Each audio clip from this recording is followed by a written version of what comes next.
sebagaimana yang dikatakan oleh Nabi sallallahu alaihi wasallam tentang tahukah kalian apakah Allah Subhanahu wa taala atas hamba-Nya. Maka Nabi sallallahu menjawab, menjelaskan setelah para sahabat mengatakan Allah wa rasuluhu a'lam, Allah dan Rasulnya lebih tahu, maka Nabi mengatakan haqqullah al-ibad, Allah Subhanahu wa taala atas hamba-Nya adalah hamba tadi beribadah hanya kepada Allah Subhanahu wa taala dan tidak melakukan kesyirikan. Ini hak Allah Subhanahu wa taala atas hamba-Nya. Maka di dalam perintah Allah Subhanahu wa taala pada surat An-Nisa ayat ke-36, wa'budullah, dan beribadah kalian hanya kepada Allah, maka di sana ada hak kepada Allah dan juga hak kepada Rasul. Jadi tercakup di dalamnya hak kepada Allah dan hak kepada Rasul. Apa hak Rasul sallallahu alaihi wasallam? Haknya beliau adalah diikuti, dijadikan sebagai contoh.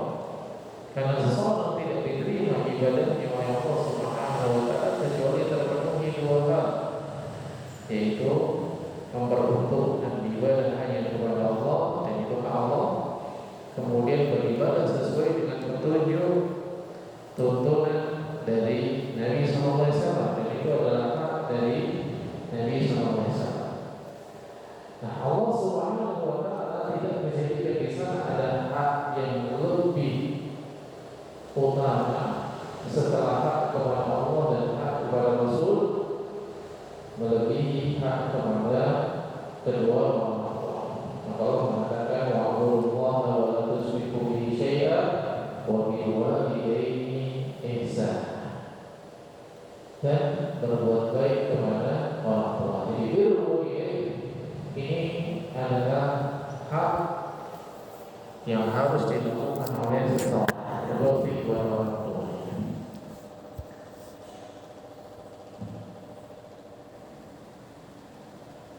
Di dalam ayat yang lain, Allah Subhanahu wa taala juga menyebutkan betapa besar hak kedua orang tua, yaitu berbuat baik kepada mereka. Sebagaimana yang Allah Subhanahu wa taala sebutkan di dalam surat Al-Ahqaf, wa wasaina al-insana biwalidayhi ihsana hamalathu ummuhu kurha wa wada'athu kurha. Kami telah memberikan wasiat kepada manusia. Artinya Allah Subhanahu wa taala telah mewajibkan kepada kita semua. Apa yang Allah Subhanahu wa taala wajibkan?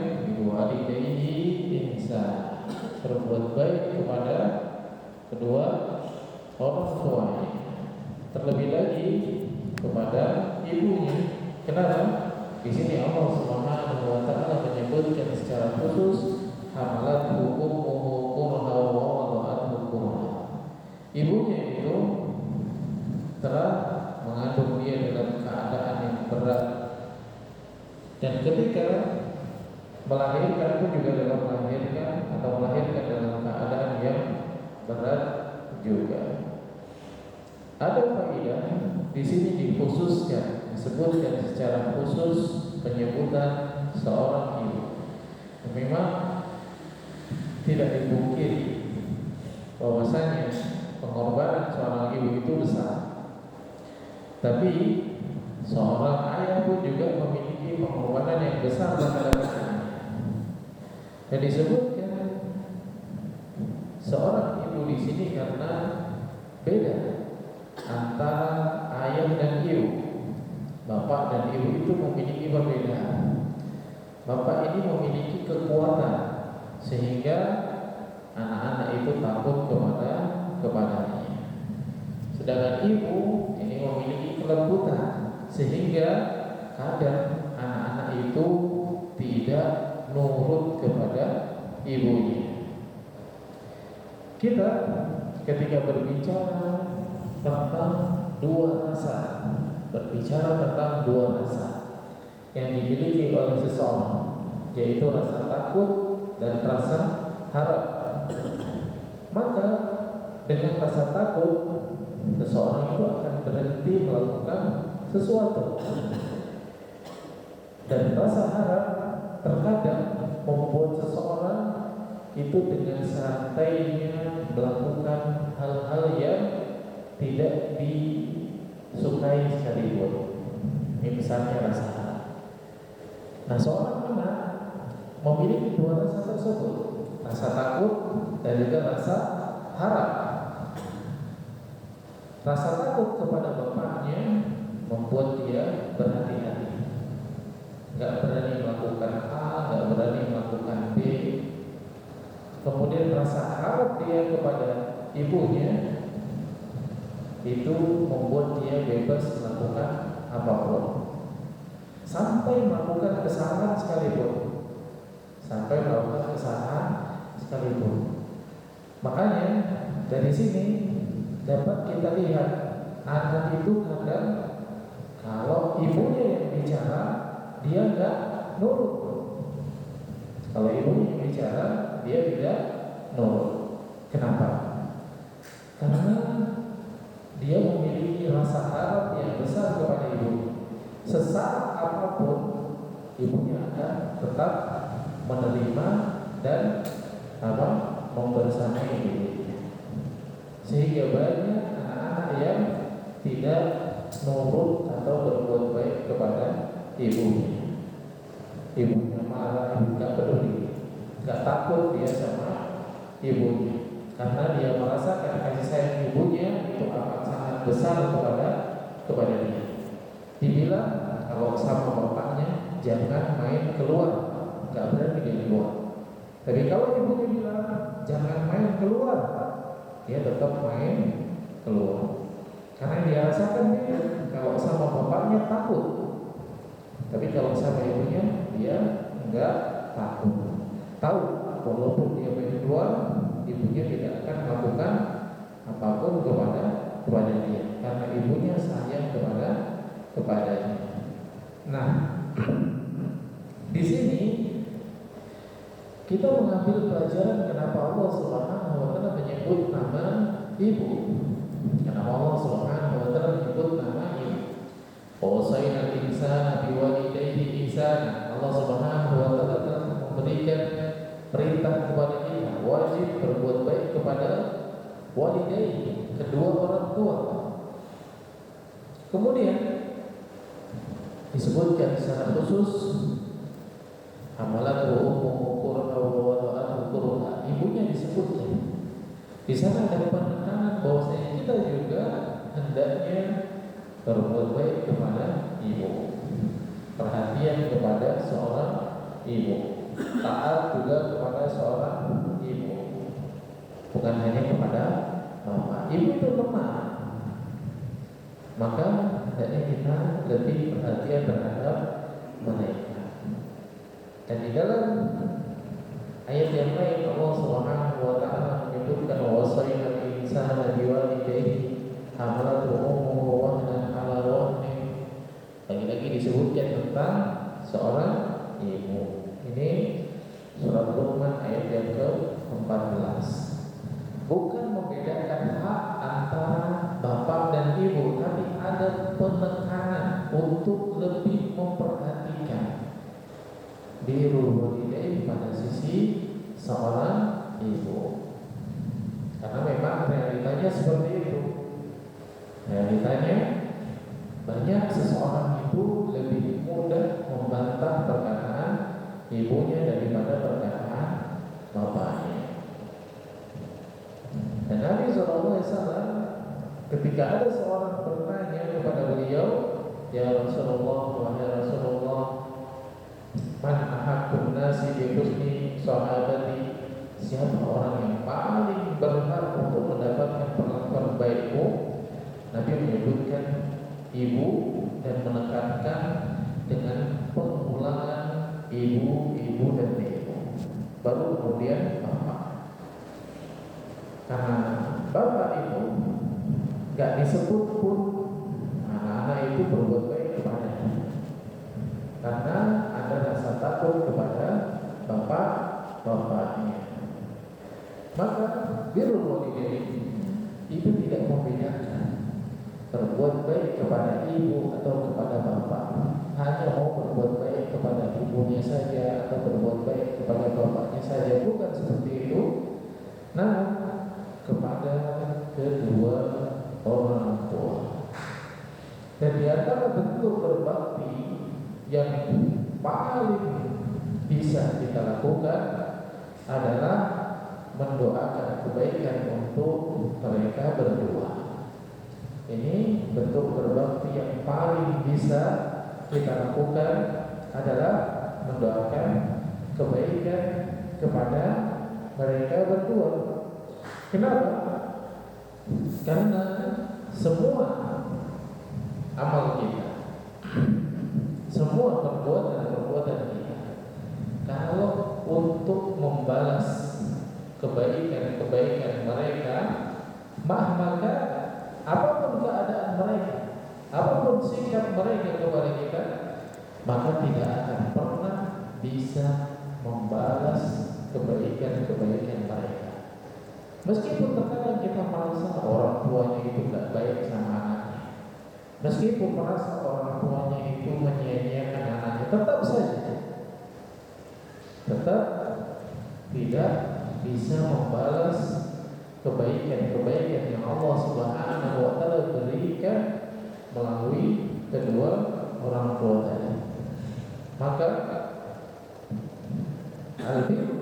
berbuat baik kepada orang tua ini adalah fardhu ain bil ijma'. Hukumnya adalah wajib ain menurut ijma', kesepakatan para ulama. Siapapun dia, maka dia wajib berbuat baik kepada kedua orang tuanya. Maka Nabi SAW mendahulukan birrul walidain daripada jihad. Nabi SAW ketika ditanya, ya Rasulullah, ayu amalin ahabbu ila Allah, wahai Rasulullah, amalan apa yang paling dicintai oleh Allah? Nabi mengatakan salatu fi waqtiha, salat pada waktu. Kemudian kemudian apa wahai Rasulullah? Dia berkata birrul walidain, berbakti kepada orang tua. Kemudian apa lagi ya Rasulullah? Al-jihadu fisabilillah, jihad fisabilillah. Hadis yang diriwayatkan oleh Imam Bukhari. Maka hendaknya seseorang senantiasa berusaha untuk terus berbuat baik kepada orang tua. Sebagaimana tadi kita sampaikan, yang paling bisa kita lakukan adalah mendoakan. Karena bentuk berbuat baik kepada orang tua itu banyak. Bisa dengan sikap, bisa dengan harta, bisa juga dengan doa. Maka yang terbaik yang bisa kita lakukan adalah dengan doa. Sebagaimana Allah Subhanahu wa taala sebutkan di dalam Al-Qur'an. Jadi Allah Subhanahu wa taala memberikan contoh birrul walidain di dalam Al-Qur'an yang kita semua pasti bisa melakukan. Di dalam surat Al-Isra ayat yang ke-24 Allah mengatakan satu doa yang Allah perintahkan, waqul, dan katakanlah Rabbil hamhuma kama rabbayani shaghira. Ya Rabbku, berikan kasih sayang kepada mereka berdua sebagaimana mereka dulu berbuat baik atau merawat diriku di saat masih kecil. Maka ini adalah birrul walidain yang paling bisa kita lakukan, yaitu mendoakan kebaikan untuk mereka berdua. Secara umum, makna albir, berbuat baik kepada orang tua adalah isalul khair biqadri mastata', menyampaikan kebaikan sejauh kemampuan yang bisa kita beri. Jadi birrul walidain itu tidak ada batasan tertentu. Orang kalau melakukan A, dia sudah melakukan birrul walidain. sudah cukup, enggak. Atau seorang melakukan B, berarti dia sudah birrul walidain, kemudian sudah cukup, enggak. Tidak ada batasan di dalam birrul walidain. Maka disebutkan ihsanul khair, seseorang memberikan kebaikan atau menyampaikan kebaikan biqadri ma tastati, sejauh kemampuan yang bisa dia beri.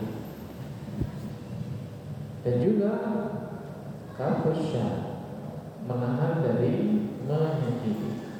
Maka ihsanul khair itu bisa bil mal, kemudian bil hikmah, wabi'idhal disuruh dengan hartanya, dengan hikmah pelayanan, membantu, dan juga idhal suruh, memasukkan kebahagiaan kepada mereka, memasukkan kebahagiaan kepada orang tua banyak. Di antaranya adalah tawaqatul wajh yang ceria, berseri-seri, kemudian husnul maqal, perkataannya bagus, lembut, peranginya juga baik. Ini termasuk idhal suruh. Wa bi kulli ma fihi rahmatullah. Dan juga segala perilaku yang menenangkan keduanya. Ini adalah idhal suruh, memasukkan kebahagiaan kepada orang tua. Maka wajib bagi kita semua untuk berbuat baik kepada orang tua sejauh kemampuan yang kita miliki, baik dengan harta kita, dengan tenaga kita, dan juga sikap kita, termasuk doa-doa yang kita panjatkan. Jangan berhenti untuk kebaikan mereka berdua. Maka dari sini dapat kita ambil pelajaran berharga bahwasanya adab yang mulia yang harus dimiliki oleh seseorang selanjutnya adalah berbakti kepada orang tua. Karena orang tua memiliki hak yang amat sangat besar. Bahkan Allah Subhanahu wa taala menyebutkan hak orang tua setelah menyebutkan hak Allah dan Rasul-Nya. Di dalam Al-Quran Allah menyebutkan wa'budullaha wa la tusyriku bihi syai'an wa bil walidayni ihsana. Apapun keadaan orang tua, apapun keadaan, sampai orang tuanya misalkan kafir sekalipun, kita tetap diperintahkan untuk berbuat baik kepadanya. Taat kepada orang tua dalam perkara-perkara yang tidak mengandung kemaksiatan kepada Allah Subhanahu wa taala. Wajib taat kepada orang tua dalam hal-hal yang tidak bertentangan dengan ketaatan kepada Allah. Meskipun orang tua ini bukan seorang yang taat kepada Allah sekalipun. Allah menyebutkan wa in jahadaka ala an tusyrika bi ma laysa laka bihi ilm fala tuti'huma wa sahibhuma fid dunya ma'ruf wa inna wa sahibhuma fid dunya ma'ruf. Pergauli mereka berdua di dunia dalam keadaan atau dalam cara yang baik. Meskipun mereka berdua adalah orang yang tidak taat kepada Allah atau bahkan memaksa dirimu untuk tidak taat kepada Allah, kita nggak boleh taat sama mereka, tapi tetap bermuamalah dengan cara yang baik, menyikapi mereka dengan sikap yang baik. Allah Ta'ala barakallahu fikum. Ini contoh dari makarim al-akhlak, akhlak yang mulia yang berikutnya yang disebutkan di dalam kitab Makarim al-Akhlak dari Syekh Muhammad bin Shalih Al-Utsaimin, semoga Allah Subhanahu wa taala merahmati beliau. Wallahu taala barakallahu fikum. Subhanallah wa bihamdika asyhadu an la ilaha illa anta astaghfiruka wa atubu ilaik. Assalamualaikum warahmatullahi wabarakatuh.